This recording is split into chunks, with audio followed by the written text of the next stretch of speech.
자, 이제 수사와 고소에 대한 거 말씀드리겠습니다. 이게 수사하면서 제일 많이 다루는 사건이 뭐냐? 고소사건입니다. 고소사건. 우리나라는 전 세계 단연코 1등 고소국가입니다. 1등 고소국가. 타의 추종을 불허하는 1등 고소국가입니다. 어느 나라도 따라올 수 있는 국가가 없습니다. 사건 여기 지금 통계 보시면은 한 47만 명 정도 인원으로, 누적 인원으로 한 해 47만 명 정도가 고소가 됩니다. 전체 사건 점유율로 따지면 한 30% 정도, 거의 비슷하죠. 월별로 30% 정도의 고소사건 비중이 있는 거예요. 전체 100건의 사건이 발생하면 그 중에 30건은 고소사건입니다. 고소사건. 전 세계 어느 나라도 없습니다. 이 고소사건은 모든 수사 업무에 종사하는 사람들의 숙명입니다. 숙명. 우리나라에서 가장 많이 다뤄야 되고 가장 많이 처리해야 되는 사건인 것입니다. 이 고소사건이.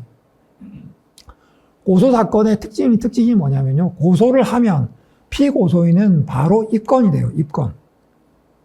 그러니까 내가 피고소인이 되는 순간 나는 피의자가 됩니다. 그러니까 어떤 사람이 고소장을 써서 수사기관에 내기만 하면 자동으로 저는 피의자로 입건이 됩니다. 피고소인 신분으로 입건이 돼서 피의자 신문조서라는 걸 받아야 됩니다. 그 사람이 고소했다는 이유로. 그게 우리나라 법 제도입니다.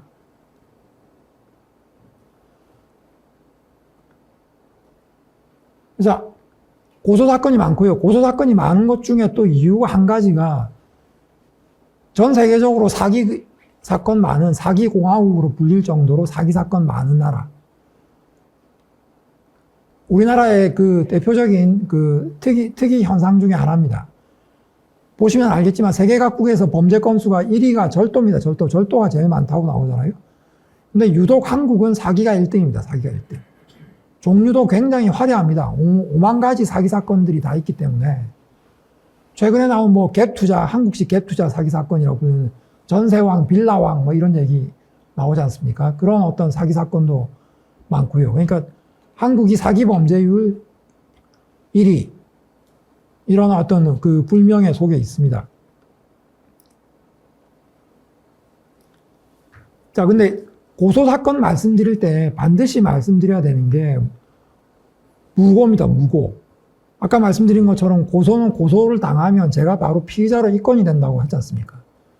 왜 피의자로 바로 입건이 되느냐? 이 사람이 고소장 썼다고 해서 내가 뭔 잘못을 했는지 안 했는지도 확인이 안 됐는데 왜 내가 바로 피의자가 되느냐?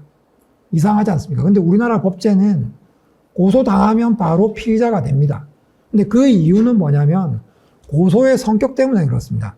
고소는 수사의 단서지만 보통은 피해자가 합니다. 피해자가 아니면 고발이라고 하고 피해자가 그런 게 있다 이렇게 수사기관에 제출하면 그게 이제 고소장이 되는 거거든요. 피해자는 뭐냐? 범죄를 경험한 사람입니다. 경험했기 때문에 그만큼 이 사람의 주장은 신빙성이 높다고 보는 거거든요. 그래서 고소장을 내는 순간 피고소인은 바로 피의자로 입건하는 게 당연하다 해서 법제도가 그렇게 돼 있는 겁니다. 그런데 고소가 아니라 그냥 신고했어요. 신고. 저 사람이 뭐 했어요? 라고 신고했잖아요.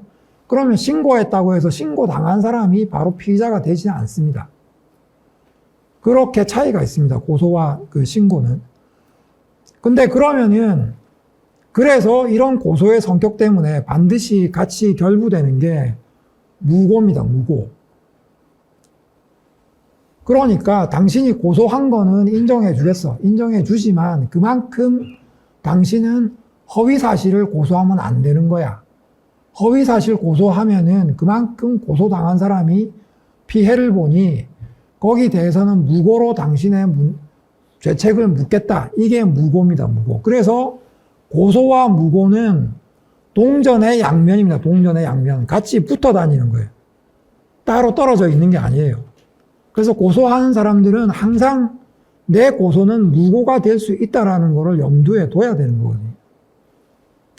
근데 이게 보시면은 무고 건수가 그 전까지 이렇게 비슷하다가 반으로 뚝 떨어집니다. 2021년도부터. 이때부터 뚝 떨어져 갖고 지금 무고가 거의 어떤 이제 법 제도상으로는 사실상 굉장히 의미 없어져 가는 그런 형국에 있습니다. 근데 우리나라는 아까 말씀드린 것처럼 전 세계적으로 고소사건이 가장 많은 나라고 바로 피의자로 입건된다고 했잖아요. 그런 나라에서 이렇게 고소 건수에 비해서 무고 건수가 낮아지는 현상은 분명히 문제가 있는 거다. 이런 현상이 왜 일어나고 있느냐? 그게 우리나라 지금 수사 제도상의 아주 그 복잡한 문제 때문에 그렇습니다. 예전에는 무고에 대한 거를 굉장히 중요하게 생각했습니다. 그래서 고소가 있으면은 그 고소에 대해서 허위로 밝혀지잖아요. 그러면 살인죄로 고소했는데 그게 허위 고소가 되면 고소한 사람을 살인죄로 처벌을 했습니다. 그게 반자입니다. 반자. 반사. 너 고소했지? 그게 허위로 너 허위 고소였어? 그럼 반사. 네가 처벌받아. 이렇게 되는 거였거든요. 그 대명률의 큰 법칙이었습니다. 반자 법칙. 그만큼 무고가 중요한 것이다. 고소사건에서. 자, 이제 그 고소가 많은 이유가 우리나라의 역사적 전통하고 관련이 있습니다. 우리나라는 조선이 굉장히 뭐 유교 국가고 어떤 사회 질서나 신분 질서 체제가 그 공고했기 때문에 소송이 없었을 것이라고들 보통 생각할 수가 있는데 절대로 그렇지 않습니다. 우리나라가 고소가 많은 이유는 제가 봤을 때는 우리나라 전통이에요, 전통. 전통이고 우리 조상들이 해왔던 거를 그냥 우리도 면면이 이어서 지금 하고 있는 것일 뿐입니다. 어떻게 보면 우리 피 속에 DNA로 계속 유전돼 내려오는 건지도 모르겠습니다. 조선시대에 보면 소송이 얼마나 많았는지 3번까지 가능하도록 하는 3도 득심법 이런 거 또 만든 게 조선이었고요. 판결문 길이가 32.4m에 달한 적도 있다고 합니다. 노비 소송이 제일 많았습니다. 신분 노비 있었잖아요. 노비가 재산이지 않습니까? 재산. 이 노비가 도대체 누구의 소유냐? 엄마를 따르냐? 아빠를 따르냐? 이런 거 가지고서 어느 댁 노비냐? 이런 거 가지고 소송이 엄청나게 많았습니다. 재산 분쟁이라고 볼 수 있죠. 그런 노비 소송이 원체 많았고 태종 때 노비 문제로 소장을 낸 것이 얼마나 되냐고 물었더니 12,797건이라는 보고가 올라왔다. 6월 달 한 달만 얘기하는 거거든요. 이런 식으로 조선이 소송사회였습니다. 이 조선 소송사회인 거는 이게 춘향전입니다. 춘향전. 춘향전인데 춘향전에서 이제 이도령이 춘향이하고 이제 빠이빠이하고 떠납니다. 그 남원에서 춘향이를 꼬셔가지고 이제 재밌게 잘 지냈죠. 그런데 서울로 가야 됩니다. 자기 아버지가 가자고 하니까. 그래서 떠나려고 하니까 떠나기 전에 춘향이를 갔는데 춘향이가 이제 그렇게 얘기를 합니다. 당신은 양반 자식이니까 서울 가서 잘 살겠네. 그런데 네가 나를 꼬셨잖아. 근데 네가 서울 가서 나를 몰라라 하면 내가 절대 가만 안 있을 거야. 라고 하는 거를 이제 조목조목 따지는 대목이거든요. 이게 춘향전의 조선의 일상 법정에 서다 라고 하는 고문사학께서 내놓은 책의 그 원문 제가 그대로 이제 인용을 한 건데 여기서 춘향이 이도령한테 따지는 방법이 전부 다 법적 절차예요. 전부 다 법적 절차. 그냥 가서 막무가내로 폐악질하고 뭐 소리 지르고 가서 멱살잡이하고 서울 가서 난리치겠다 이게 아니고요.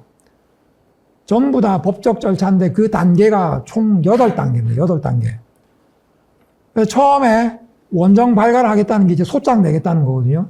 네가 나를 꼬시려고 해가지고 명문 만들어 준 거 있으니까 그래서 봉관원님한테 먼저 가겠다라고 그래서 1단계죠. 봉관원님. 네?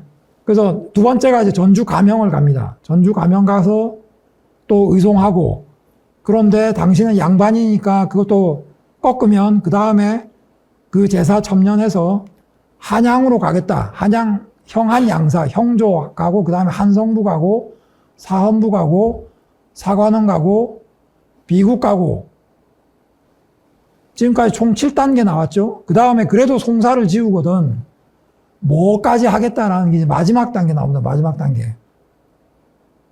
격쟁. 임금님 행차 하시면은 하잖아요. 그러면 바리 뚜껑 하나 사가지고 바리 뚜껑 사서 땡땡땡땡땡땡 두드리면서 억울하옵니다, 억울하옵니다. 이거 격쟁하는 거예요. 경복궁에 있는 신문고는 가서 북 치는 거고, 그냥 거리에서 사람들이 하는 똑같은 기능을 하는 게 격쟁이거든요. 가서 바리 뚜껑 땡땡땡땡 치면서 억울합니다. 춘향전이 이런 식으로 총 8단계의 법적 절차로 구성이 되어 있습니다. 조선이 이런 사회였고 우리는 그들의 후예입니다. 채송소지라고 하는 게 있습니다. 이게 1872년에 유서필지라고 하는 게 지금으로 따지면 양식집입니다. 양식집, 서식집, 법률 서식 모아놓은 서식집인데 거기에 나와 있는 표본 서식이에요. 표본 서식. 1872년에 발간된 유서필지는 그때 당시에 베스트셀러 책이었다고 합니다. 근데 거기에 돈 빌려주고 안 갚으면은 어떤 식으로 해서 소장을 내라. 이 서식으로 만들어져 있는 게 요 채송소지입니다. 여기에 보시면은 이거 읽어보면 재밌습니다. 돈 빌려주고 안 갚았는데 그놈이 원금과 이자를 모두 손실을 보았다고 하면서 갚지 않은 자가 이미 오래되어서 4년이 지났다. 이 핑계 저 핑계 오늘 내일 하면서 끝내 돈을 갚지 않았다. 이 아무개 놈을 붙잡아다가 사람을 속여서 재물을 취한 죄를 다스려 옥에 가두어서 형장을 치고 칼을 씌워주고 이게 서식입니다. 서식. 소장, 그 표준 서식. 채송소지에 이게 있었던 거고요. 우리나라 고소 사건의 많은 부분이 채무불이행에 대한 고소를 합니다. 채무불이행. 형사사건인지 민사사건인지 불분명해요. 불분명한데 이 채송소지 보시면은 아시겠지만 형사범죄죠. 형사범죄. 돈 안 갚은 게 형사범죄로 되어 있습니다. 그래서 우리나라에서 채무불이행 고소사건이 많은지도 모르겠습니다. 그 대명률에 그런 식으로 그 돈 안 갚으면 뭐 장을 치고 어쩌고 저쩌고 하는 이런 이제 규정들이 있습니다.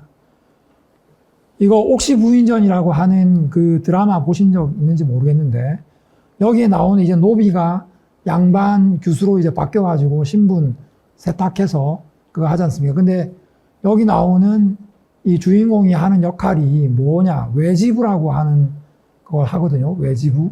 외지부가 뭐냐? 조선시대 변호사입니다. 변호사. 조선시대 변호사. 그 조선시대에 존재했던 비공식적인 법률 대리인은 오늘날의 변호사와 유사한 역할을 수행을 했습니다. 이게 노비소송이 하도 많고, 근데 법률은 몰라. 그러니까 그걸 대행해주는 사람들, 이런 사람들로 외지부라고 하는 게 만들어졌는데, 이 드라마에서 주인공이 자기가 그 외지부로 그걸 하겠다라고 이제 막 하는 내용들이 들어 있습니다.